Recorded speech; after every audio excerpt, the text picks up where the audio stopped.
Hello students, so in this video we'll discuss about chapter number 6, settlement, transport and communication. Student, this is very easy chapter. सबसे easy अगर मुझे chapters में से कोई chapter लगा है तो वो chapter number 6 ही है. Students, you all know human beings survive in variety of conditions, है ना. अगर हम अर्थ में वेरियस टेम्परेचर जोन्स की बात करें तो इक्वेटोरियल फॉरेस्ट रीजन है जहाँ टेम्परेचर 45 to 50 डिग्री होता है, टू हॉट, ह्यूमिड. अगर हम फ्रिजिड जोन की बात करें तो माइनस में टेम्परेचर होता है. पर दोनों ही जगह फ्रिजिड जोन में भी ह्यूमन बींग सर्वाइव कर पा रहे हैं, इक्वेटोरियल रीजन में भी ह्यूमन बींग सर्वाइव कर पा रहे हैं. Why so? Because we know how to utilise natural resources. We are modifying the environment. Why so? So that it suits to our needs. Human beings survive in a variety of condition on earth. Icy condition जो poles के पास है, hot और humid condition है जो equator के पास है, हम दोनों में ही सर्वाइव कर लेते हैं. क्यों बच्चा? क्योंकि हमने मैक्सिमम यूज करना सीख लिया है. किसका? नेचर का. ठीक है, use of nature, gifts of nature, water, air, sunlight, हमने सबको प्रॉपरली यूज करना सीख लिया है. And are even able to modify environment to suit our needs. और हम नेचर को भी मॉडिफाई कर पा रहे हैं अपनी नीड्स को फुलफिल करने के लिए. बच्चा, अगर मैं आपसे एक क्वेश्चन पूछूं, which continent is known as cradle of humankind.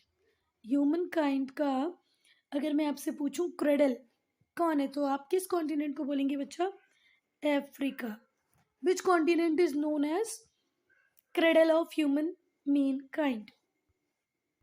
Humankind का क्रेडल, और क्रेडल का मतलब क्या होता है? पालना. पालना मतलब वो जो झूला होता है ना जिसमें बच्चा सोता है. ठीक है, तो जो क्रेडल है, अगर आपसे पूछा जाए कि ह्यूमन काइंड का क्रेडल कौन सा है तो आप क्या बोलोगे? किस कॉन्टिनेंट को बोलोगे? अफ्रीका. और अफ्रीका में भी अगर स्पेसिफिक हम कहीं की बात करें तो वो होगा South Africa is known as cradle of mankind. ठीक है, दुनिया में जो पहला इंसान था वो कहाँ पर ही आया था? अफ्रीका कॉन्टिनेंट में. ठीक है, फिर अगर आपसे कोई दूसरा क्वेश्चन पूछे, cradle of human civilization, which continent is known as cradle. Cradle मतलब पालना. Cradle of human civilization. Civilized कहाँ हुए? देखो, पहला आदमी जो था वो अफ्रीका में घूमता था, अफ्रीका में पाया गया. पहला आदमी अफ्रीका में हुआ, पर वो सिविलाइज नहीं था ना बच्चा. कपड़े नहीं पहनता था, फैमिली बना के नहीं रहता था. ठीक है, तो ह्यूमन सिविलाइजेशन कहाँ से? हम सिविलाइज्ड कहाँ हुए? तो वो हुए बच्चा हम एशिया में.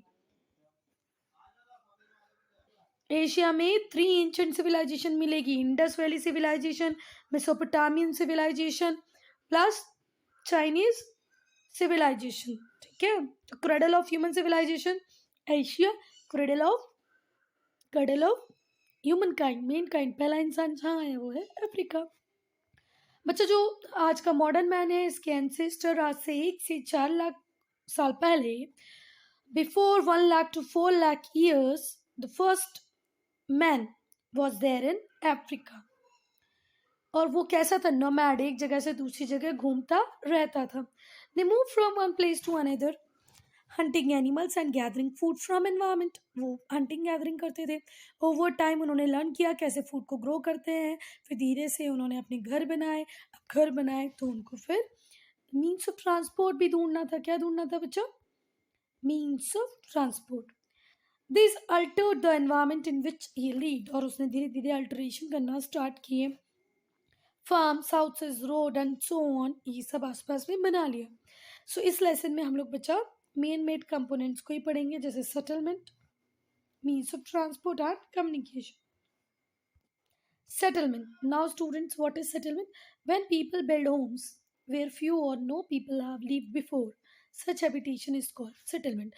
बच्चा, जब लोग मिलके, कुछ लोग मिलके जब किसी एक पर्टिकुलर प्लेस पे घर बनाते हैं, कहाँ पर घर बनाते हैं? जहाँ पहले कोई व्यक्ति ना रह रहा हो, ऐसी साइट्स को हम क्या बोलेंगे? सेटलमेंट. फिर से, when people build homes where few or no people lives, लोग घर बनाना स्टार्ट करें कहाँ? जहाँ पर थोड़े बहुत लोग रहते हैं या कोई लोग रहता ही नहीं है.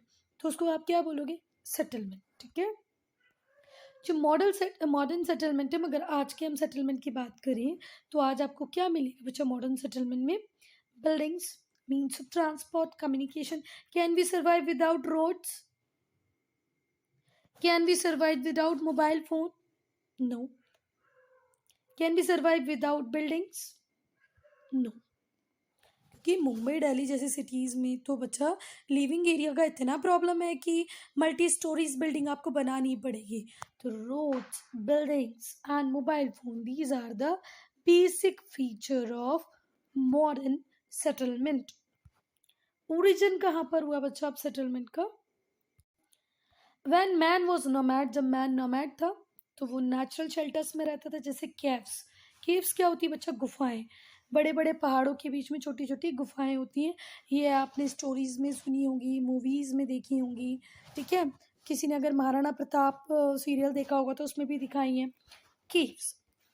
These dwellings were first human settlement, और ये वही ड्वेलिंग्स थी जहाँ पर पहला ह्यूमन सेटलमेंट हुआ। कहाँ पर? केव्स में। केव्स को हिंदी में बोलते हैं गुफाएं। These settlements were not continuously inhabited, as men had to move from one place to another in search of food. अच्छा, ऐसा नहीं था कि एक ही गुफा में कोई पर्सन साल, 2 साल, 5 साल, 20 साल रहता था। वो थोड़े टाइम के लिए रहता था क्योंकि उसको फिर दूसरी प्लेस पे जाना पड़ता था खाई के लिए, in search of food. It become necessary for him to settle down in one place. तो कब उसके लिए ज़रूरी हो गया कि वो एक जगह पे रहने लग जाए, परमानेंट हाउस बनाए? जब उसने क्या स्टार्ट कर दी बच्चा? फार्मिंग। कभी ऐसे जादू होता है क्या बच्चा? आज मैंने कोई सीड ग्रो हुआ किया और कल वो मुझे एक प्लांट बन जाए और फ्रूट देने लग जाए? पॉसिबल ही नहीं है। तो अगर मैं जब सीड्स ग्रो करूँगी, फार्मिंग करूँगी, तो मुझे कुछ टाइम के लिए यहाँ पर वेट करना पड़ेगा, एटलीस्ट 3 मंथ, 4 मंथ। इस बीच से जब सैपलिंग होगी, सॉरी, न्यूट्री आएगा, न्यूट्री से वो उस एक टाइम के बाद फ्रूट देगा, फ्रूट वो राइपन होगा, उसके बाद मैं उसको कट करूँगी, तो मुझे यहाँ पर रहना पड़ेगा। और इसी तरीके से सेटलमेंट होने लग गए, बनने लगे। जब आपने क्रॉप ग्रो करना सीखा, however when man learn to grow crop, जैसे ही मैन ने क्रॉप ग्रो करना सीखा, it became necessary for him to settle down in one place and build a permanent house. जब अच्छा हमने एग्रीकल्चर सीखा, जब हम क्रॉप ग्रो करने लग गए, तो ये हमारे लिए नेसेसिटी हो गई कि हम आप एक जगह घर बना के रहें। Gradually as a manufacturing, trade and commerce, religion, culture develop, जैसे धीरे धीरे ट्रेड, कॉमर्स, रिलीजन और कल्चर डेवलप हुआ, the importance of leading a settled life increase. तो और ज़्यादा नेसेसिटी बढ़ने लगी कि हम लोग एक सेटल्ड लाइफ चाहिए, है ना? जो हमारा घर हो वो एक ही जगह पर हो, ऐसा नहीं कि हर ईयर चेंज कर रहे हैं। Thus the first town came to into being, और धीरे धीरे से ऐसे ही फर्स्ट टाउन बना। Man build different types of building like temples, granaries, town hall. फिर धीरे धीरे मैन ने अलग अलग टाइप के बिल्डिंग्स बनाए, जैसे टेम्पल, मंदिर, ग्रेनरीज को क्या बोलेंगे? गोडाउन्स, टाउन हॉल्स, स्कूल्स बनाने लगे। जैसे जैसे टाइम पास होता गया, बिगर और बेटर होते गए settlement. Today we have towns and cities. आज हमारे पास टाउन्स भी हैं, सिटीज़ भी हैं, मल्टी स्टोरीड बिल्डिंग भी हैं, बहुत ब्रॉड ब्रॉड रोड्स हैं, वेल प्लान सीवेज सिस्टम है, और वेरियस अदर फैसिलिटीज़ भी हैं। Sites of settlement. The place where a building or settlement stand is known as अब साइट क्या होगी बच्चा? जहाँ पर बिल्डिंग्स बनाई होंगी, जहाँ पर साइट्स होंगी, उसको आप क्या बोलोगे? Sites of settlement. So students, the place where building और settlement stand is known as site. हर सेटलमेंट को बच्चा वाटर की रिक्वायरमेंट होगी। Can we survive without water? No. Can we grow food, can we grow crop without water? No. Can animal survive without water? No. So बच्चा हर settlement में पानी की बहुत ज़्यादा ज़रूरत होती है। So first site like those of Mesopotamian, मैं जैसे मैंने बोला मेसोपोटामियन सिविलाइजेशन, इजिप्ट में Nile valley civilisation, Indus valley civilisation develop near river, और even the Chinese civilisation on the bank of Huang Ho river. अगर मेसोपोटामिया की बात करें तो टिग्रिस यूफ्रेटिस, इजिप्ट की बात करें तो ये नाइल रिवर पे है, इंडस वैली रिवर इंडस पे है, और चाइनीज वाली सिविलाइजेशन हुआंग हो रिवर पर है। ठीक है, जहाँ पर वाटर इजीली अवेलेबल था, तभी वो civilizations grow. Fertile soil and moderate climate. आप जहाँ भी रहें वहाँ फर्टाइल सॉइल हो, मॉडरेट क्लाइमेट हो, तो आपको अच्छा लगेगा ना। और अगर मॉडरेट क्लाइमेट होगा, फर्टाइल सॉइल होगी। फर्टाइल सॉइल का मतलब क्या होता है बच्चा? वो सॉइल जिसमें आप कुछ भी ग्रो करें, बहुत अच्छे से ग्रो हो जाए, प्रोडक्टिविटी अच्छी हो, तो वहाँ पे एग्रीकल्चर एनकरेज होगा। अगर एग्रीकल्चर एनकरेज होगा तो बहुत सारी इकोनॉमिक एक्टिविटीज़ होंगी, जैसे ट्रेडिंग, कॉमर्स बहुत ईजिली फ्लोरिश कर जाएगा। Such condition are usually found in plains. और बच्चा ऐसी अच्छी condition, fertile soil, moderate climate आपको कहाँ अवेलेबल होता है? प्लेन्स पे। Hence most settlement are located in plain. इसीलिए ज़्यादा से ज़्यादा सेटलमेंट कहाँ पर ही होते हैं? प्लेन्स पे। अब मुझे बात बताओ बच्चा, मैं बोलूँ कि आप एक रोड बना दो माउंटेन्स पे और एक रोड बना दो प्लेन्स पे, कहाँ रोड बनाना ईजी होगा? इस माउंटेन पे या इस प्लेन एरिया पे? सी बात है, प्लेन एरिया पे रेलवे ट्रैक आपको बिछाना है, मतलब जो रेल पटरियां बिछानी है, तो वो माउंटेन्स पे, प्लाटोज पे बहुत ज़्यादा आसान होगी कि प्लेन्स पे? तो ऑब्वियसली बात है बच्चा, प्लेन्स पे। तो प्लेन्स वो प्लेसेस हैं जो फ्लैट लैंड है, जिससे आपको सेटलमेंट में हेल्प मिलती है। Favour these favour the development of means of transport and communication. इससे ट्रांसपोर्ट कम्युनिकेशन दोनों ही डेवलप करते हैं, जिससे ट्रेड एनकरेज होता है। और जहाँ पर ट्रांसपोर्ट रूट इजीली अवेलेबल हो, वहाँ पर लोग रहना पसंद करते हैं। आज भी आपको एक इंटीरियर विलेज एरिया में भेज दिया जाए जहाँ से कनेक्टिविटी ही नहीं हो, किसी चीज़ की कम्युनिकेशन के मीन्स अवेलेबल नहीं हो, तो क्या वहाँ रहना पसंद करेंगे? नहीं, है ना। बेसिकली पीपल कहाँ रहना पसंद करते हैं बच्चा? जहाँ उनको उनकी लाइवलीहुड इजीली मिल जाए, उनके पास एक वे हो जिससे वो मनी को अर्न कर सके, अर्न आ लिविंग। ठीक है, people generally settle where it is easy to earn a living, जहाँ पर हम पैसा इजीली कमा पाए। Therefore, settlements come up near mines, industrial areas where work is available। इसीलिए ज़्यादा से ज़्यादा सेटलमेंट फिर कहाँ पर होने लगे बेटा? जहाँ माइंस थी, जहाँ इंडस्ट्रियल एरियाज था, जहाँ वर्क इजीली अवेलेबल था। कुछ सेटलमेंट तो ऐसे थे जिन्होंने बहुत सारे टूरिस्ट को अपनी तरफ अट्रैक्ट किया। क्यों? क्योंकि वहाँ पर नेचुरल ब्यूटी अवेलेबल थी, हिस्टोरिकल और रिलीजियस उस प्लेस की इम्पोर्टेंस थी, तो वहाँ पर भी सेटलमेंट हो गए। सेटलमेंट मतलब वहाँ पर भी बहुत सारे हाउसेस, टाउन्स, विलेजेस बनने लग गए। अब अच्छा, आपका घर कैसा होगा, आपका जो सेटलमेंट है वो कैसा होगा, ये ऑफन डिपेंड करता है आप किस मटेरियल से अपने घर को बनाएंगे, घर का डिज़ाइन कैसा होगा, ये वहाँ की नेचुरल कंडीशंस पर डिपेंड करता है। ठीक है, एग्जाम्पल में पढ़ेंगे हम। अब अच्छा, वो प्लेसेस जहाँ पर बहुत ज़्यादा बारिश होती है, स्नो पड़ती है, तो हाउस की कैसी स्लैंटिंग रूफ होती है? कैसी रूफ होती है? स्लैंटिंग रूफ, कि अगर बारिश पड़े तो पानी फटाफट नीचे बह जाए, बर्फ़ पड़े तो वो आराम से नीचे की तरफ आ जाए। ठीक है, तो वो प्लेसेस जहाँ पर बहुत ज़्यादा रेनफॉल होगी, बहुत ज़्यादा स्नोफॉल होगी, वहाँ पर आपको स्लैंटिंग रूफ बनाने पड़ेंगे।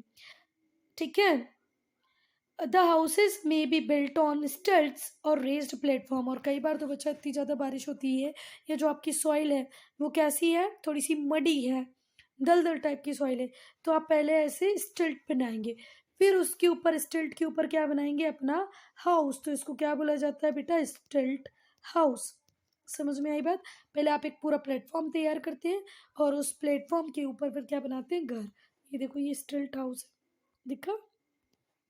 ये पहले तो हमने क्या बनाया? स्ट्रेट बना दिए, मतलब एक बेस बनाया और बेस के ऊपर क्या बनाया? फिर घर। बच्चा, जहाँ पर ज़्यादा वार्म प्लेसेस होती हैं, वार्म एरिया होता है, तो वहाँ पर जो हाउस होता है वो मड का बनाया जाता है। ये जो मड हाउसेज होते हैं, ये हॉट वेदर में कूल होते हैं और वार्म होते हैं कोल्ड वेदर में। ठीक है, गर्मियों में ठंडे, ठंडियों में गर्म। अगर आप फॉरेस्ट एरिया में रहते हैं तो बेटा वहाँ पर आपको वुड इजीली अवेलेबल हो जाएगी, है ना। Wood is commonly use to build houses, इसलिए वहाँ पर लकड़ियों का यूज होगा घर बनाने के लिए। हिली एरियाज में, हिली और स्टोनी एरिया में हाउसेज स्टोन से बनाए जाएंगे, क्योंकि वहाँ पर स्टोन इजीली अवेलेबल हो जाएंगे। Temporary and permanent settlement system. What is temporary settlement? Temporary settlement वो होता है बच्चा जो हम बहुत शॉर्ट टाइम के लिए अपने पास रखते हैं, ऑक्यूपाई करते हैं। और अबेंडन करने का मतलब होता है छोड़ देना। तो जब एक बार यूज हमारा खत्म हो जाए तो हम उस प्लेस को छोड़ देंगे। ठीक है, परमानेंटली और for longer period of time, या तो परमानेंटली उस प्लेस को छोड़ देंगे या तो बहुत लंबे टाइम के लिए। तो temporary settlement short period of time के लिए होते हैं। बेटा जो केव ड्वेलिंग्स होती थी, कभी आदि मानव इस गुफा में रहेगा तो फिर कभी इस गुफा में रहेगा, फिर यहाँ पर दोनों जगह उसका फूड वाटर खत्म हो जाएगा तो वो थर्ड प्लेस पे चला जाएगा। तो या तो परमानेंटली उस प्लेस को छोड़ देगा, ये एक लॉन्ग टाइम के लिए अबेंडन कर देगा। Even today, tribes living in desert, tropical rainforest and other inhospitable environment. Inhospitable मतलब जहाँ कंडीशन सुटेबल नहीं है। आज भी डेजर्ट में रहने वाली ट्राइब्स, ट्रॉपिकल रेन फॉरेस्ट में रहने वाली ट्राइब्स, इनहॉस्पिटेबल एनवायरनमेंट में रहने वाली साइट्स आज भी टेम्पररी सेटलमेंट साइट्स ही हैं, क्योंकि वहाँ से लोग कंटिन्यूसली मूव करते रहते हैं। ठीक है, पर आज बच्चा most of the settlement permanent settlement है। आपका घर, मेरा घर, हम लोग परमानेंटली एक ही प्लेस पे रह रहे हैं बहुत सालों से। Each settlement are not abandoned and remain continuously in use in many years. जो परमानेंट सेटलमेंट्स होते हैं, दे आर नॉट अबंडेंट, उनको हम छोड़ते नहीं है। अबेंडन करना मतलब छोड़ देना, उनको हम छोड़ते नहीं है। And remain continuously in use for many years and we use it for longer period of time. Some animal herders practice transhuman. कुछ लोग ट्रांसह्यूमन प्रैक्टिस करते हैं। It means regular migration with live stock. Regular migration, suppose करो आप Rajasthan state में हैं, आपके पास बहुत सारे शिप्स हैं और आपके पास कैमल्स भी हैं और सपोज करो गोट्स भी हैं। अब क्या होता है बच्चा, जब समर्स होते हैं, समर सीजन में जब यहाँ पर वाटर का सोर्स नहीं होता है, शिप और गोट के लिए, केमल के लिए वाटर नहीं है, आप उनके लिए फॉडर अवेलेबल नहीं है। क्या अवेलेबल नहीं है? फॉडर। फॉडर मतलब होता है चारा। तो ये लोग क्या करते हैं, अपने घरों को छोड़कर किसी दूसरे स्टेट की टूवर्ड्स चलते हैं। सपोज कोई राजस्थान से मध्य प्रदेश आ गए, ठीक है बेटा, ये थोड़े टाइम 2-3 मंथ यहाँ पर रहेंगे मध्य प्रदेश में, और जैसे ही फिर समर्स मतलब थोड़ी सी कम हो जाएगी, बारिश आने लग जाएगी, तो ये वापस से अपने एरिया मतलब अपने स्टेट राजस्थान चले जाएंगे। और इसी प्रैक्टिस को ट्रांसह्यूमेंस या सीजनल माइग्रेशन बोलते हैं। ठीक है, लाइव स्टॉक क्या होता है? वो एनिमल जो आपको लाइवलीहुड अर्न करके दें, वो आपके लिए लाइव स्टॉक है। कोल्डर टू वार्मर और वार्मर टू कोल्डर। कई बार बहुत ज़्यादा कोल्ड होने पे भी आप वार्मर एरियाज में आ जाते हैं पास्चर के लिए। पास्चर मतलब वही चारा। और कई बार वार्मर एरिया से कंपेरेटिवली कोल्डर एरियाज में चले जाते हैं for getting fodder food for their animals. These people often have permanent homes at one place. ये इनका एक परमानेंट होम होता है एक जगह पे, where they camp in different season. ठीक है, और कई जगह बहुत सारे कैंप लगा के, जैसे वो राजस्थान में उसका एक घर होगा, हो सकता है वो बिल्डिंग भी हो, पर जब वो मध्य प्रदेश आएगा तो ऐसे टेंट लगा के रहेगा। ठीक है ना, क्या बोलते हैं इस टेंट्स को? कैनोपी। कैनोपी बोलते हैं क्या, पता नहीं। अब फोटो आधा है रूरल एंड अर्बन सेटलमेंट की। अगर हम बात करें तो on the basis of type of occupation practice by most of the inhabitants.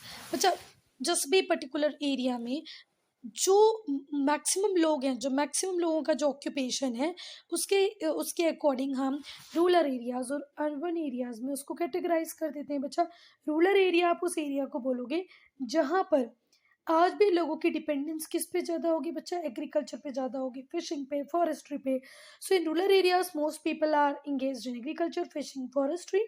These are called primary activities. Agriculture, fishing, forestry, these all are primary activities. So what is primary activities? Agriculture, fishing, forestry, these all are primary activities because product are directly derived from nature. Whatever product you are using for your livelihood, it is directly taken from or derived from nature only ना। Nature से ही ले रहे हो, खेती कर रहे हो तो आप कहाँ से? नेचर से। जो माइनिंग हो रही है वो भी कैसे? सीधे नेचर ने आपको दिया, आप उसको माइन कर रहे हो। विलेज, तो माइनिंग भी किसका एग्जाम्पल होगा बच्चा? Primary activity, agriculture primary activity.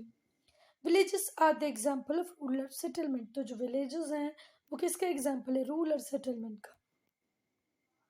अब अच्छा, अगर हम बात करें अर्बन सेटलमेंट की, तो जो बहुत सारे लोग हैं वो मैन्युफैक्चरिंग में, ट्रेडिंग में इन्वॉल्व होते हैं। ठीक है, in which product are drive from the products of primary activity. Suppose करो आप बिस्किट बना रहे हैं। क्या बना रहे हैं बच्चा?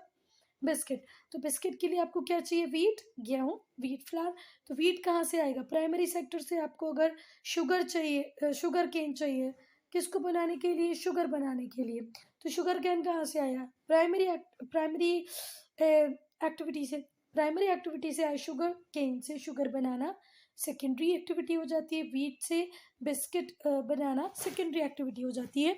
तो आप अगर मैन्युफैक्चरिंग में है, इधर यू आर मेकिंग शुगर और biscuit, your primary product direct from primary activities. Such activities are known as secondary activities. और इन एक्टिविटीज को जो मैन्युफैक्चरिंग है, ट्रेडिंग है, manufacturing trading, they are known as secondary activities. Towns and cities are example of urban settlement. Town और cities का एक example है अर्बन सेटलमेंट के। कॉम्पैक्ट एंड डिस्पर्स्ड सेटलमेंट, वो सेटलमेंट बचा जहाँ पर एक के पास एक बिल्कुल बहुत ज़्यादा डेंसली पॉपुलेटेड एरिया हो, एक के पास फटाफट फटाफट एक दिल्ली हो। जैसे आप new Delhi old Delhi new Delhi कभी गए होंगे तो आप लोगों ने देखा हो कितना पास पास घर है, स्पेशली कहाँ पर बचा? ओल्ड दिल्ली में। तो ऐसे सेटलमेंट जो होंगे वो उनको हम क्या बोलेंगे बच्चा? Compact settlement. क्या बोलेंगे? Compact. New Delhi old Delhi is the perfect example of compact settlement. ये यूजुअली प्लेस में मिलेंगे जहाँ पर फिजिकल कंडीशन आइडियल हो बिल्डिंग बनाने के लिए। A settlement in which buildings are located far apart is called disperse. जहाँ पर बहुत दूरी दूरी पर लोगों के घर हों, लोगों की बिल्डिंग्स हों, तो ऐसी एरियाज को आप क्या बोलते हो? स्कैटर्ड और डिस्पोज्ड सेटलमेंट। आज भी बच्चा जो हमारे ईस्टर्न स्टेट्स हैं, ईस्टर्न स्टेट्स बोले तो Meghalaya, Mizoram, Tripura, these all are example of scattered settlement. Such settlements such settlements are often found in mountains. Scattered settlement कहाँ मिलेंगे? माउंटेन्स में, डेंसली फॉरेस्ट एरियाज में।